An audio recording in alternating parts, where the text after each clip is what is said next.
Wow! It's been over 20 years since Sabrina the Teenage Witch premiered on ABC's coveted TGIF lineup, but the show is still incredibly memorable. It had more than its share of warm and funny characters, like Sabrina's witch aunts, the talking cat Salem, and of course Sabrina herself.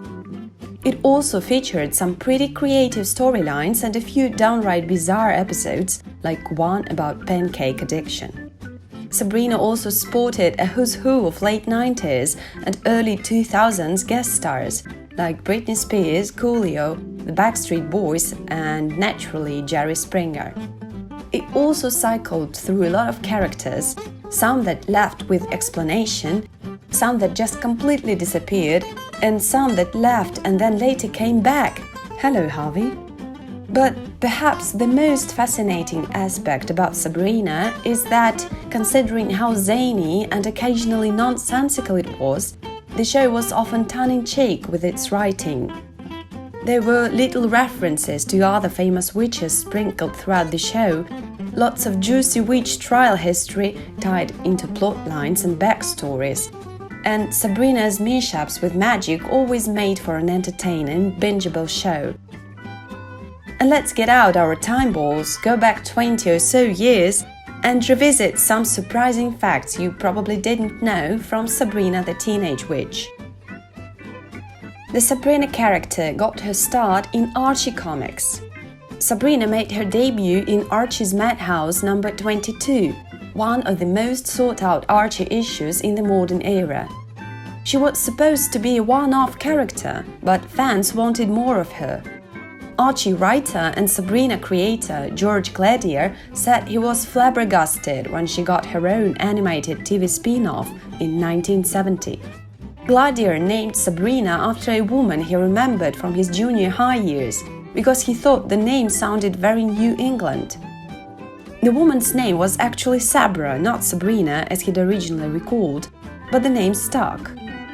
The character's first origin story in the comics was that she was the result of an accident by her aunts Hilda and Zelda after a magic potion went wrong. However, in the more recent comics and in the TV series, she is half witch and half mortal. Her mother is mortal and her father is a witch. Oh, and there's that strange little detail that she cannot see her mother, or else she'll turn into a ball of wax. The show started as a made-for-TV movie. The show's pilot was a made-for-TV movie that aired on Showtime in 1996. Sabrina was played by Melissa Joan Hart, but her last name was Sawyer and not Spellman. The aunts were played by different actresses, and Deadpool's Ryan Reynolds plays one of her love interests, Seth. She ends up with Harvey Kinkle, spoiler alert, who's played by Tobias Meller, who you might recognize as Zack Adama from Battlestar Galactica or as Lieutenant Graham Simmons in Stargate CG-1. The movie was set in Riverdale, where the Archie gang lives, rather than Greendale, where she lives in most of the comics. Michelle Baudouin, who played Melissa's best friend in the film, also shows up in season 1 of the TV show.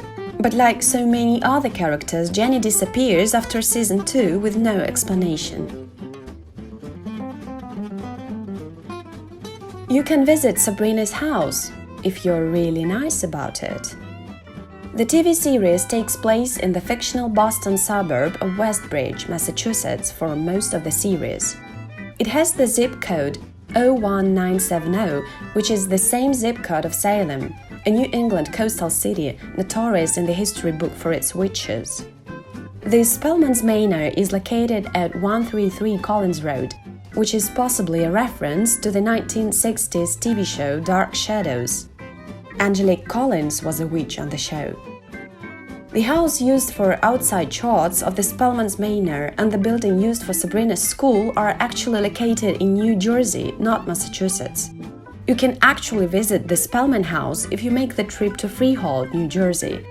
It's the real-world home to several businesses, some of which will let you peek inside if you keep it brief. Sabrina's aunts looked very different in the 1960s. Sabrina's aunts Hilda and Zelda looked like traditional witches in the 1960s comics, and nothing like they did on the show.